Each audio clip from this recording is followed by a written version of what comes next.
Test, test. It is me, the political kid, and this is not an edited video because I want to make this just before tomorrow.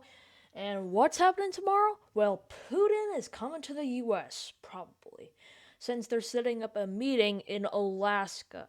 Now, the reason this isn't edited is because I have a sense of urgency to put, since this is a very recent issue since it was brought up about a week ago, and now it's happening tomorrow. I'm explaining how this could change, why this kind of sucks for me and probably most Americans, and how this deal could kind of lead the country into a new direction, which the nation hasn't seen for a century.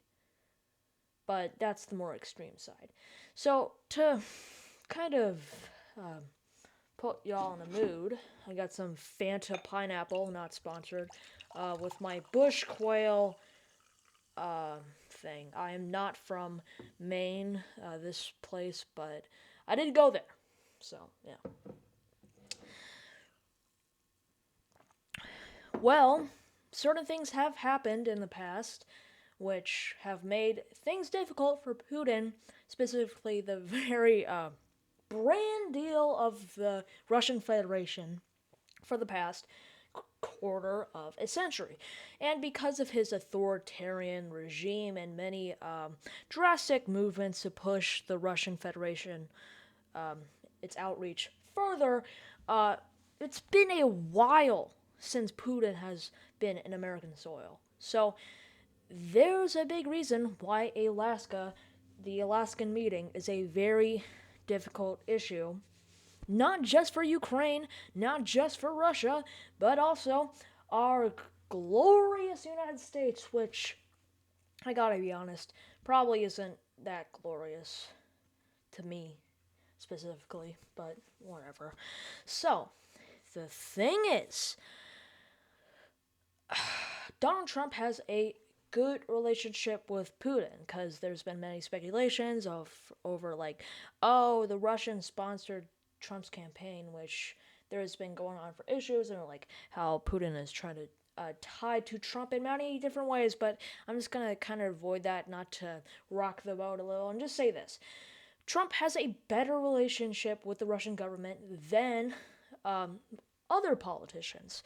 So this makes it more likely to have a friendlier kind of topic when they do have this meeting.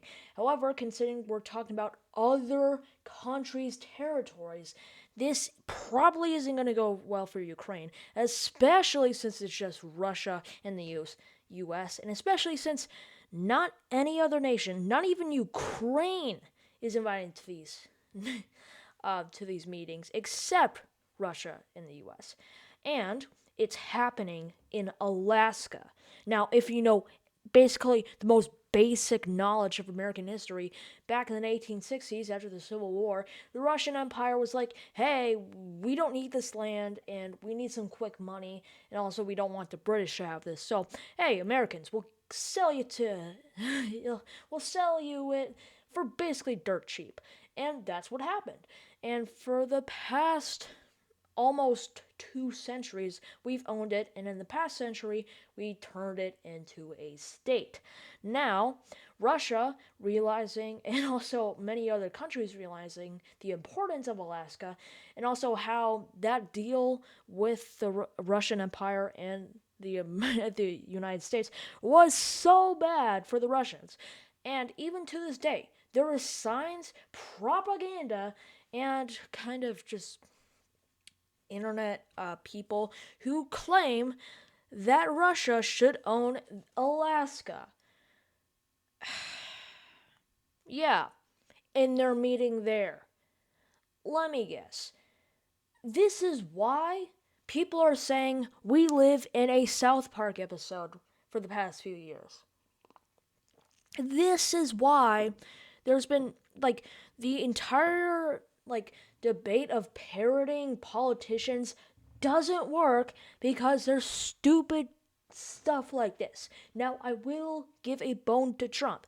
He is going aggressive on the Russians in a way that they say, like, if negotiations don't go well, we'll retaliate, which is kind of good on the American side. However, there's a more than likely chance that negotiations will be terrible, since there's many different arguments on both sides, since the Russians basically want all of the eastern half of Ukraine. Ukrainians don't want any territory to be given to Russia, except maybe Crimea in a kind of negotiation. But just in general, they don't want any territory to be given to the Russians. And the Americans are just more compromisable, especially within the new administration, because the Biden administration really helped out Ukraine. So it's been kind of a shift in momentum towards Russia.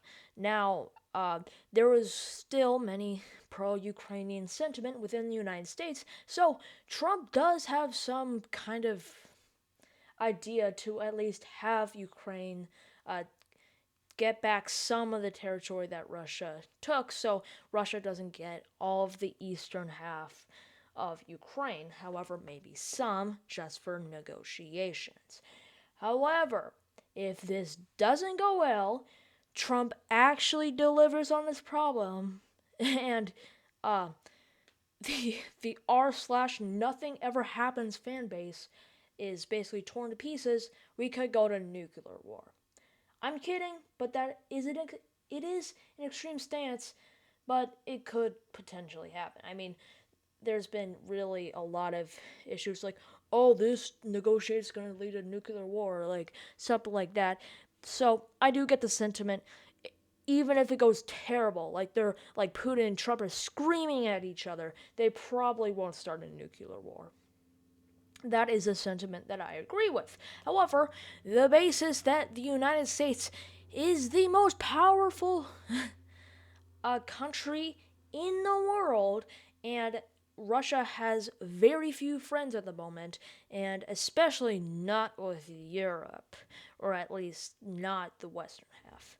So, if things do go well, that could mean that a pro Russian sentiment with Trump leading to a more pro Russian kind of negotiation could mean terrible diplomatic standpoints between already bad economic standpoints due to Trump's tariffs and already like proven sentimentality between Western Europe.